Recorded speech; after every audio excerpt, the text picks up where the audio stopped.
Muhammad Saleh. Saya dari kelas manajemen semester 2A.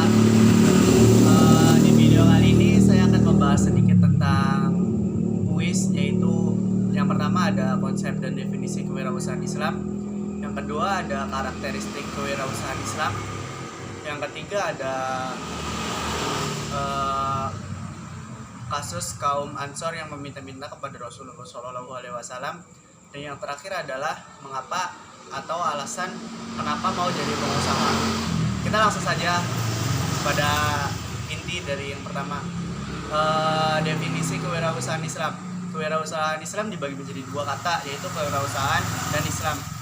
Kewirausahaan sendiri yaitu seseorang atau sekelompok orang yang punya modal cukup besar, lalu orang tersebut membangun suatu perusahaan. Dan Islam itu agama Tuhan. Jadi kewirausahaan Islam itu seseorang yang punya cukup modal untuk membangun perusahaannya, terus berbasis keislaman gitu. Jadi lebih condong ke Rasulullah SAW, seperti jujur, tawakal, dan sebagainya. Ada konsep kewirausahaan Islam. Yang pertama, konsep kewirausahaan Islam yang pertama adalah kita tuh jualan tuh harus jujur, kita tuh buka usaha harus jujur, kita juga harus disiplin dan sebagainya. Yang kedua ada saling tolong menolong. Maksudnya di sini adalah ketika kita menjual atau mendapatkan untung yang cukup, ketika kita melihat seseorang atau pengemis, ya kita kasihlah, kita menyumbang, kita bersedekah. Intinya ya kita saling tolong menolong sesama umat manusia, bukan sebagai penjual saja. Yang ketiga ada yang ketiga ini yang utama, paling lebih utama, yaitu sholat, tawakal, zikir, doa, berusaha, bekerja keras, dan lain-lain yang dicontohkan oleh Rasulullah SAW. Dan yang kedua ada karakteristik kewirausahaan Islam. Yang pertama ada karakteristik kewirausahaan Islam. Yang pertama ada motivasi yang tinggi.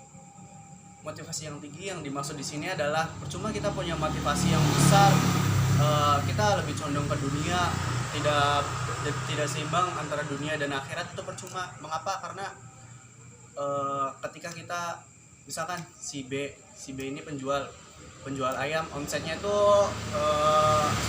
per bulan dapat 5-10 juta.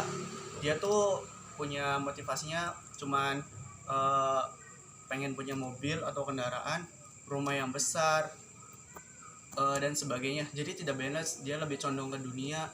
Rasulullah SAW mengajarkan kita untuk harus balance. Misalkan kita si C penjual ayam, namun si C ini lebih balance. Dia misalkan punya omset yang besar, dia punya rezeki yang banyak yang diberi oleh Allah Subhanahu Wa Taala. Dia bersedekah, berinfak,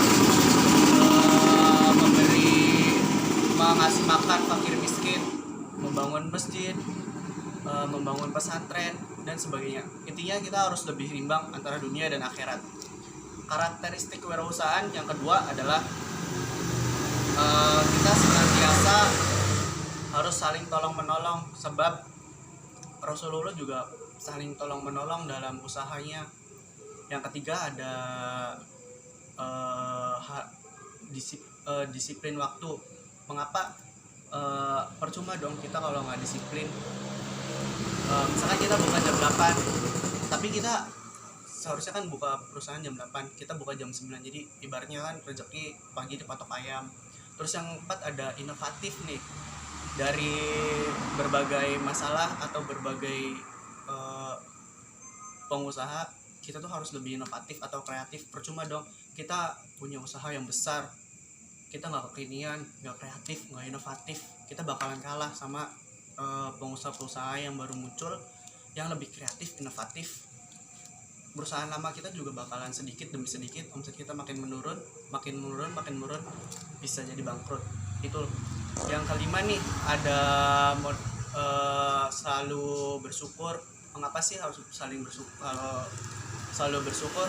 Karena Allah juga, Rasulullah juga ketika mendapatkan omset yang cukup besar atau cukup sedikit atau cukup, dia selalu bersyukur, harus senantiasa bertasbih, bertawakal, berdoa, dan meminta agar rezekinya dilancarkan. Jadi intinya kita tuh mau dapat penghasilan yang lebih atau kurang, kita harus saling bersyukur. Dan yang ketiga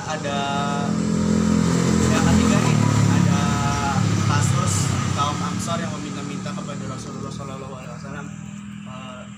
Banyak sekali dalil-dalil yang mengatakan bahwa meminta-minta atau mengemis itu dilarang.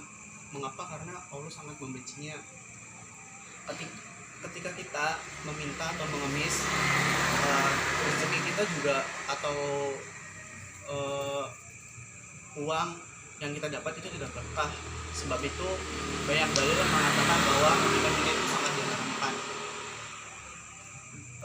Lebih condong ke Rasulullah yang sangat bekerja keras, amanah, tabligh, dan sebagainya. Yang terakhir ada alasan mengapa kalau saya pribadi jadi pengusaha. Alasannya kenapa ya? Karena saya pribadi ingin sekali menjunjung atau merantas pengangguran. Banyak sekali pengangguran di Indonesia ini yang sangat melimpah. Bukan sumber daya alamnya saja yang melimpah, namun penganggurannya juga banyak karena sumber manusianya juga tidak mencukupi. Cukup sekian video dari saya, kurang lebihnya mohon maaf. Wabillahi taufiq wal hidayah. Wassalamualaikum warahmatullahi wabarakatuh.